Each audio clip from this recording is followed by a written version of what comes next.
Hello everyone, this is Albert, and in the sidebar I'm going to give a link to an article from a British newspaper over Easter weekend in which it's written by the author A.N. Wilson.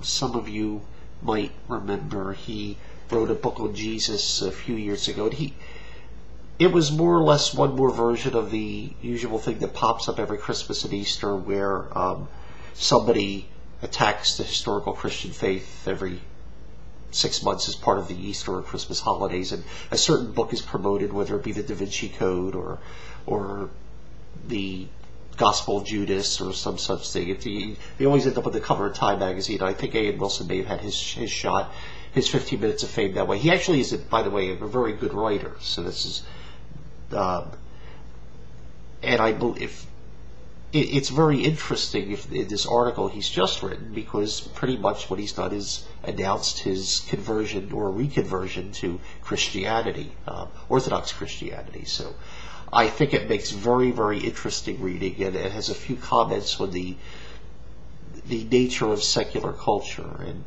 I'm not sure what precipitated it. I do hope he actually writes a book on his conversion. I think that's one testimony that would be definitely worth reading. Some of you may not be aware, Wilson always had a bit of a reputation as almost a stereotypical snooty Englishman, as I've heard it put a few places. And a few years ago, he was when he was writing the biography of someone, he basically became the butt of an elaborate practical joke where someone had put in a letter allegedly written by the person he was writing the biography of, and it had it was posing as a new letter of this person, and actually what it had was within the letter itself, and a sort of an acrostic thing where it actually spelled out an insult against A.N. Wilson.